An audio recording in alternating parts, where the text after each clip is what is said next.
Welcome back to Spill the Tea Unfiltered. Hey guys. So we have a special guest with us today. Welcome back to the podcast, Suzanne Fortnum. She is a licensed professional counselor. She is actually my therapist, and we love having her on. And this is, I think, our first one in the new year with you having you back on. So I love being here. yes, thank you for coming. So I know you have a disclaimer, so I'll let you start with that. Yes.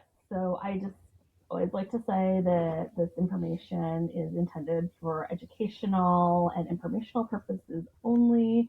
You should seek the help and support of a licensed therapist, your licensed therapist, if you are experiencing mental health symptoms. We are going to talk about something that I know every woman has felt at some point in time.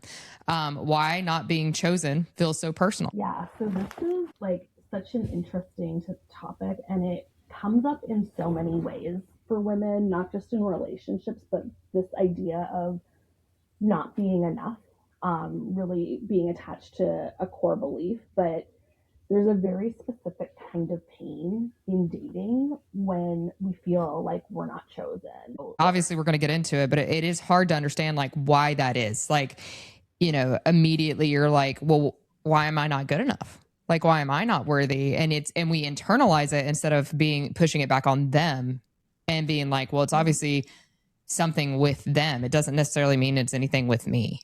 And I think a lot of us like will do things to like make a guy like us more. Like all of a sudden we pick up these interests that they're interested in just to like make it seem like we're worthy or likable. I did it with motorcycles. Yeah. And now I can't stand them and get PTSD every time I hear one. We feel that as we are not worthy.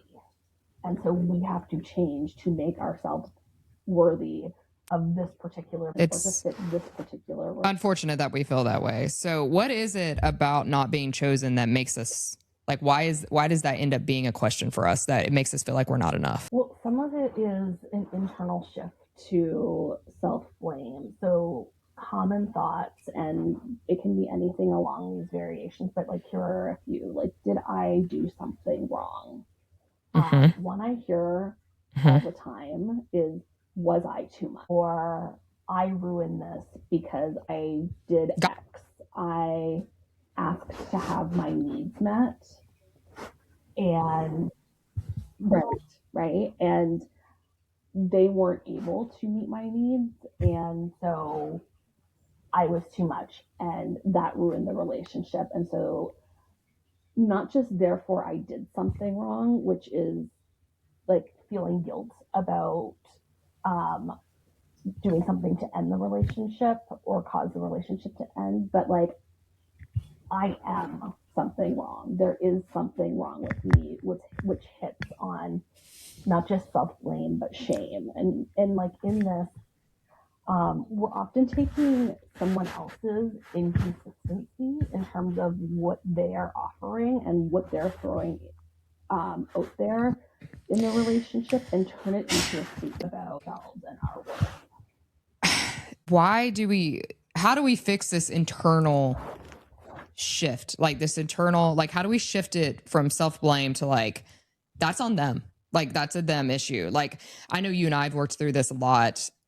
Because I also thought like because before I knew Amber, I was like, what does she have that I don't have? You know, like why? And I'm like, and now that we're best friends, I'm like, well, we are the same person. So I was like, I said that he went for the Dollar Tree version of Lauren. No. Come on now. So no. I was like, why are you going for the Dollar Tree version? You're so ridiculous. No, I'm like, I get it. Like, I understand like why he was attracted to her. Like now that I'm friends with her and I know her, but at the same time, like back then it was like, why am I not enough? And it was like, no, this was never a me issue. It was a him issue, but they're so good at making you feel like it's a you issue. And I think a lot of it comes back to like, I know we did an episode a while ago on red flags, so I don't want to like relist and get into all of the red flags, but instead have more of the focus of today's conversation be around the dynamics in the day-to-day of the relationship, because that's where the red flags emerge, anyways. And a big red flag um, in relational dynamics are inconsistencies. So saying one thing but not having your actions align with what you're saying, I'd love to get together, I've got these plans going on with family in the morning, some friends might be getting together, but like, let's get together for like a drink mid-afternoon or something like that. I'd love to see you today. And then So it's all of a sudden, like, it's mid-afternoon and you're not hearing from them. Yeah. Their actions are not consistent with what they're putting out there, but we choose to dismiss it. Yeah. So there's like there's a lack of follow through on their end, and then for some reason it makes us crave. It almost makes us crave it more. Like give me, like, why aren't you? What am I doing to not make you actually follow through? Like, you should be following through. And is it something like where we would follow through, so it's hard for us to understand why someone else won't? Right. Yes. I mean, that is part of it. And some of the times it's like, well, there are parts of the relationship that feel really good, that make me feel really good. And so I guess I can choose to accept like this one instance where they don't follow through, but like one instance becomes another and another, and they stack up, but they're small instances. And so each time we dismiss them, we kind of let them go. And we don't realize that we're then caught in this relational pattern where we're accepting inconsistency from a partner as the standard. Essentially, like, we know that it's not good for us, but we're getting attached to them. We already feel attached. We crave their attention and everything else. So then, even though we know they're not meeting our standards, we still just like deal with it because we are attached to them. Right. There's also something really powerful that happens in the brain with this kind of relational dynamic. And I think that it is not talked about enough. So, what feels like chemistry is often our nervous system recognizing something familiar. So, something that might feel good in the moment, like you go out, you have a really good time, you feel connected to the person, and then you don't hear from them for a couple days, or their texts are kind of sporadic, right? But just because something feels familiar doesn't mean that it's something healthy. However, this feeds what's called our intermittent interval reinforcement loop. And this is really powerful when it's activated. So this is the same part of the brain that lights up in the addiction center of the brain. And so like that inconsistency creates craving.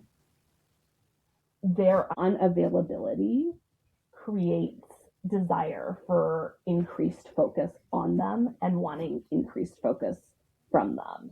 And that familiarity in terms of connectedness feels comfortable because it feels so good in the moment when we're getting it.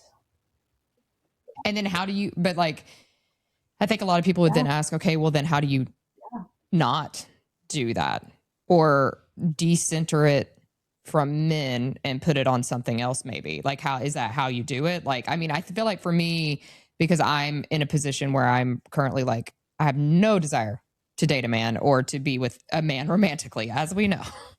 Lauren has zero desire for this. But I feel like I've put my focus on friendships and like hobbies and things like that instead. And so like, I know it's not quite the same as far as like a romantic love and a platonic love are not exactly the same, but you know, is there a way, is that how you focus on decentering it, is by focusing that love on somebody else, even though it's not quite the same? Right. And so instead of pouring that time and attention into a relationship where I've talked about breadcrumbs before, and like men throwing breadcrumbs in a relationship on the podcast, but instead of like settling for those breadcrumbs and then pouring into that person, making the choice to pour into yourself. We're told our entire lives by everyone in society that our job as women is to make men happy.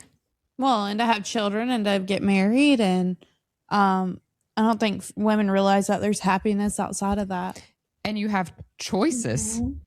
Like Yeah. you can choose, like I am child free by choice. Me too. And I feel like a lot of people will be like, oh, well, that's selfish or whatever the case is.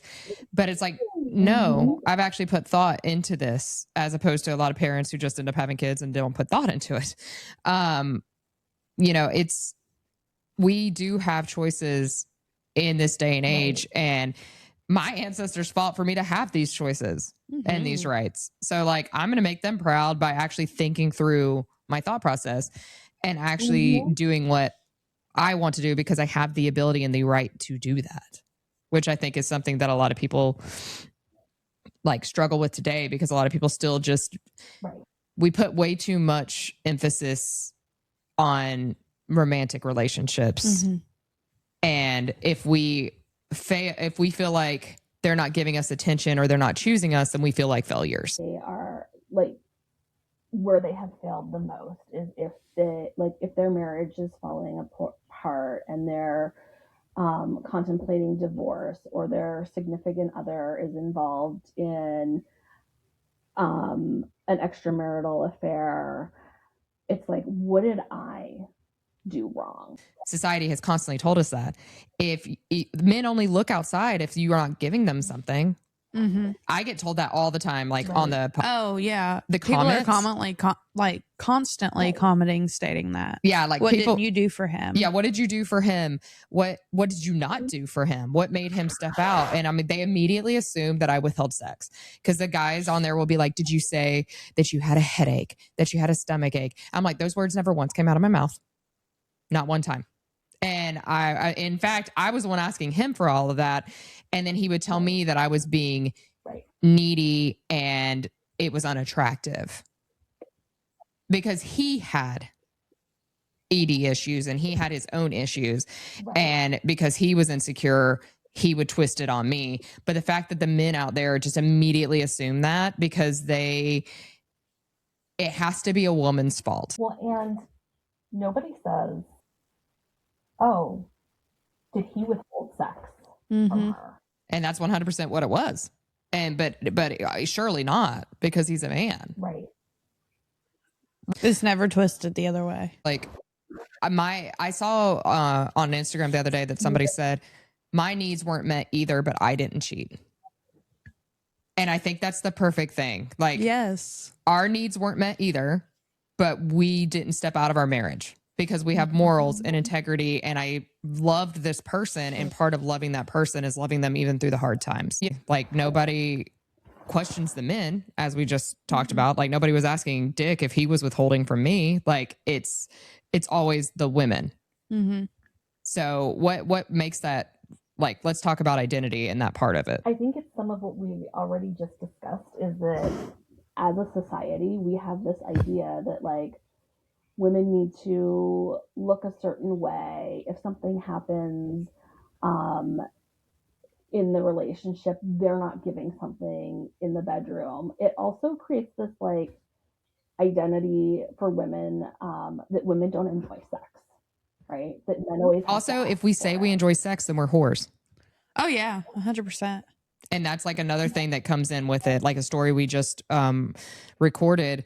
That's what was happening with her. She was called a whore by him because she was 48 years old and had only had 7 sexual partners. 7. That's it. And he called her a whore. Yeah. And I'm like, I looked over at Amber and I was like, well, I guess we're whores. Oops. Like they want us to be virgins, but experienced, but also give it to them whenever they want, but then they don't have to do the same. It's not reciprocated. It's a one-way street. And that's a weird thing society has put on all of us. And so that's where it comes back to like this idea of being chosen can feel and does feel like validation, not just connection. We tend to make it about like connection. Like, I've never met somebody where I have felt disconnected to them before and the chemistry is just off the charts. But it might not actually be about connection there. It may be more about like how they're validating you, particularly in the beginning of a relationship when you're dating. And then we fall into this trap of trying to earn love. It's deep. That is a deep trap. It is. Because you constantly feel like you have to earn it. And as women, we are constantly like we already discussed, adjusting ourselves, adjusting our hobbies to them, waking up early and making them breakfast. And like, we do too much. Way too much. Way too much. And the mental load for women is also a real thing that I know like the women out there listening will resonate with it, but it is so often dismissed by men. No. Or men can't understand it because they don't carry that mental load. Keeping their calendar or appointments or all of that. Like, not even and not even for kids, right? Like, I can't even imagine the women that are mothers that also have to do the mental load on top of that. But like, I was in charge of his entire life because he was irresponsible and didn't know how to keep up with when he had appointments. He missed them all the time. If I didn't, even if I told him that morning that he had an appointment, I would have to make sure like 30 minutes before the appointment that I got a hold of him to go to the appointment, because if I didn't, he would miss it. And they constantly say things like, we don't want a mom. I'm like, yes, you do. Yes, you do. You want somebody to cook you meals. You want somebody to pack your lunches. You want somebody to keep up with your calendar. You 100% want a mommy. And that's the problem. But we're the ones that are in the trap. We're the ones that are overanalyzing everything that we do. Right.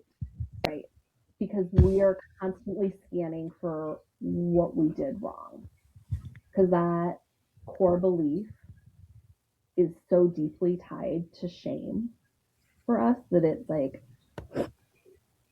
we continuously question, why am I not enough? And then the moment that we start accepting someone's inconsistency and then trying to earn it, earn their attention as a form of consistency, that's when we start to abandon ourselves. That's the beginning of this trap of earning love. They abandon like who they are for this person, and their identity almost becomes that being with that person and being for that person. So then when we aren't feeling chosen by that person, we spiral and we go into this depression or, even getting suicidal tendencies and thoughts because we feel like we're not enough, because at one point we were, or they made us feel like we were.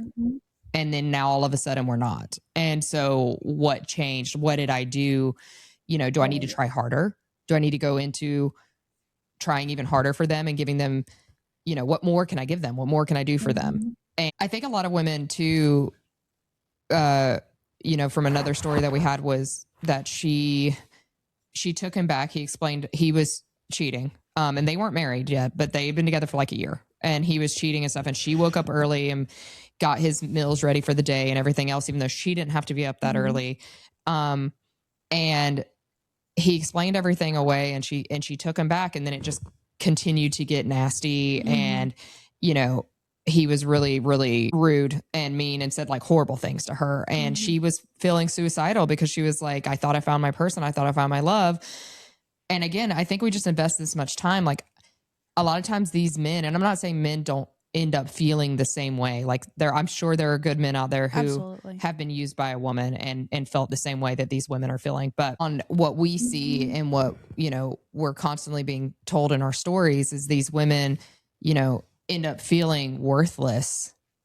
And how do we change that mindset? Like, is it right?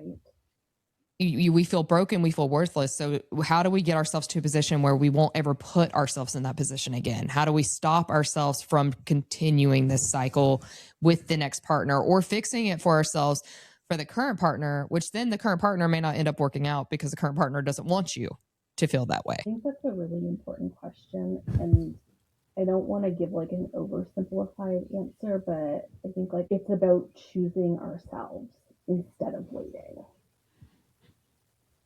right? Because when we're responding to inconsistencies, when we're caught in that intermittent interval loop, and seeking that reinforcement, it's very hard to get out of that. And that's the moment that we start. How does one either prevent themselves for it or recognize it and try to like pull back from that? Therapy. You know, I'm big on boundaries. Boundaries are a big thing. And it in that statement I made, making the choice not to wait for them, but to choose you, that in itself is setting a boundary. Lauren, you choosing not to date right now is setting a boundary. Even if it's not a boundary with a specific person, it's drawing a boundary for yourself. And we often don't think about boundaries in that way. Like a lot of times we're like, oh, I gotta set this boundary with a friend, with a partner, with a parent, whomever. But the most important boundaries that we can draw are the boundaries with ourselves. And while they're the most important boundaries that we draw, they're often the boundaries that we tend to cross the most. Yeah. We're like, well, this time is fine. Next time we'll stop it. That line. Yeah, he apologized. He said he's sorry. Yeah. And then it happens again. Mm-hmm. I'm sorry. It won't happen again. We went out for dinner. We went on vacation and we had a great time. But then he didn't take out the trash. But he was sorry again. Yeah, we do move that line for ourselves. And I think a way going forward that I look at it is, would I want my friends that I love to do that? Would I be okay with my friends doing that for their own boundaries and their own relationships? Like, I don't want my friends treated like that. So if I don't want my friends treated like that, why would I want myself treated like that? Because I think that's a lot of times we care more about our friends and people that we love in our like lives than we do ourselves sometimes. And so we need to learn to self-love more. I think that's a really important point that you're speaking to. Is a lot of times we have less tolerance for injustice towards other people. And that's where we need to look at our boundaries. It's hard to work on that by yourself. Like, honestly, it just is. So, which is why we have you on here to like promote going to therapy and like working through your own stuff, because without those tools, it's a tool to help you work through something. But there's that boundaries book. It's literally just called Boundaries. But it's by Henry Cloud. When to say yes and how to say no to take control of your life. So people can listen to self-help books all day, and they're again, they are another tool. But for me personally, I found success in working on myself with you, and Amber has her own therapist that she works with. And I think that is something that a lot of people, we got to get out of this stigma of therapy being for weak people. No, it's for people who are strong enough to be like, hey, I don't want to live like this anymore. And how can I make my mind stronger? Because if we work out our bodies, why aren't we working out our minds? That we could talk to on a consistent basis, whether it's weekly or every other week, whatever like your scheduling is, right? Like there's so many reasons for that too. In talking to somebody, we externalize what is in our head. And sometimes it's like when we have these conversations and say it out loud, it's like, oh my gosh, this sounds like, why was I like ruminating on this in my head? Because it sounds crazy when I say it. Oh, yeah. Right. And then there's like the validation, right? Because going back to the overanalyzing piece that we talked about with the why I'm not being chosen, we need somebody to validate our experience, but also hold up the mirror and be like, wait a minute, do you feel like you're not doing enough? And also for me, I don't want to trauma dump on my friends constantly. I like, that's what friends are for. But at the same time, like sometimes I just need to vent, like again over something, or like if Dick comes back into it up in my life for whatever reason, like, I don't know, I got a phone call from Harley looking for the bike, you know? And so it just comes up, and then I'm like, okay, I have an appointment with Suzanne in a couple days. So this is one of the things I'm going to talk about, because I need to vent about it and get it off my chest. And, you know, after a while, like your friends don't want to keep hearing you say the same thing over and over and over and over again. It's going to wear them out. And I don't want to abuse my friendships. Right. So that's another reason why therapy is so important, is to be able to have that third party to get everything out. But also sometimes we're just not comfortable enough, even with our closest friends, to share some of the things that are going on in our life. It's true. Especially if it's like something traumatic and like violence and other things that happen in your life. It's, you don't want to share those things. I can speak from personal experience to what like both of you are saying. As a therapist myself, I have several friends who are therapists, work in the field, but they're not my therapist, right? I'm not their therapist. And there'll be times where if one good friend would go out for dinner, like quite a bit. And like there's been conversations where I'll be like telling her something and she'll be like, this is what I think, but she's like, right, you need to go talk about this elsewhere, because I can't be objective because I'm your friend. What is the conclusion as to why we take it so personal to not be chosen? That's a great question. I think it ultimately comes back to core beliefs and how those core beliefs impact our boundaries with ourselves. So we're not enough, we're broken, we're unlovable. And when we feel pulled towards someone who can't fully choose us, it triggers those beliefs. And this is a system that we have learned about love. It often dates back to early attachment patterns. Like if we had a lot of inconsistency in terms of how we receive love and affection from our parents, we're taught that like accepting inconsistencies is how people express love. And so we continue with that pattern.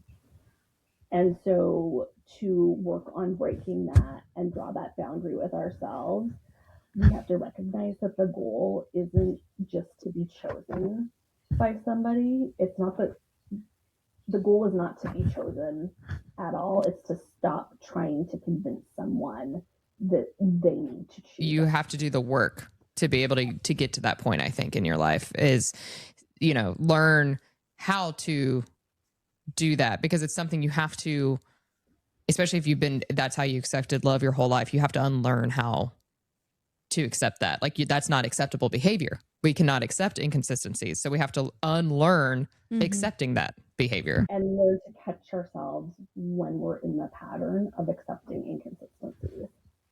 Tool for doing that is going to therapy. I would say therapy, pouring into yourself, right? Like that self-love piece, which also includes going to therapy, but like a lot of what you've done with your life, Lauren, over the last year of like expanding yourself into other areas. So you're not waiting to be chosen by somebody, and then thinking about like, are my boundaries aligned with taking care of me? A lot of people, you know, I've been talking with a friend who's going through some stuff, and you know, my number one thing to her always is you need to go to therapy, but she's like, I can't fit it in. I don't have time. So she always makes excuses for it. And I'm like, okay, but I'm like, why, you know, she feels lonely. And I think that's a lot of women get into, is that they feel alone. And my thing is I'm like, I don't feel alone. So it's hard for me to understand that, because I'm like, what? No, I have my cats. But I also have my friends. And I, like you said, I did a lot of work this past year expanding my friend group. So like me reaching out to Amber and getting a hold of her, and then we became best friends. But now not only do I have her family, like to the point that I'm going and staying with like one of her relatives in Montana without her. Yeah.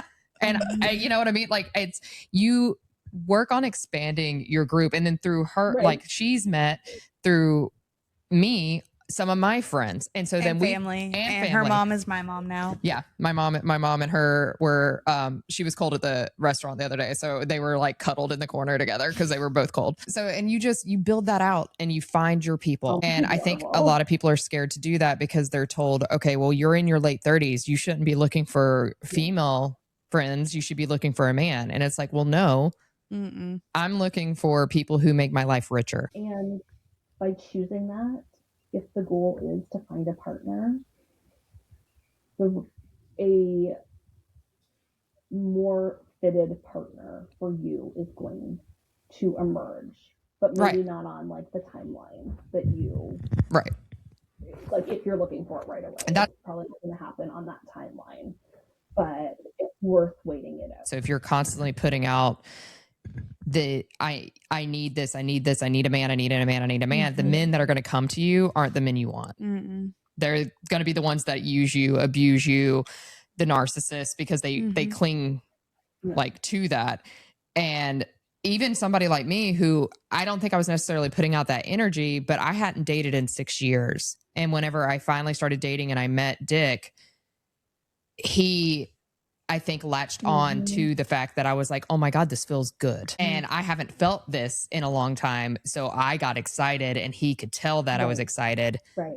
and like was like, let me draw her in more and knew what to do to get me in more. And when you give into that and the whole like Really I feel special. special thing, you start to lose yourself real quick. So I think but I had no friends. I had no community here. Right.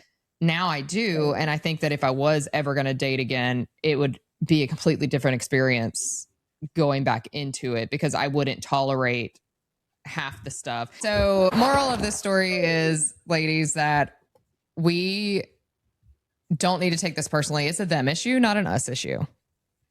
Them not choosing us has nothing to do with us. It has everything to do with them. Absolutely. So do not abandon Yeah. yourself and learn to love yourself fully, because if you want to draw that energy in, if you love yourself fully, then you want to draw in somebody else who can also truly love you fully, Mhm. whether it's friends or a significant other. Well, thank you, It's a lot Suzanne, for harder coming than on. possible. Thank you. I think this was a great episode, and we will see you guys next week. Yeah.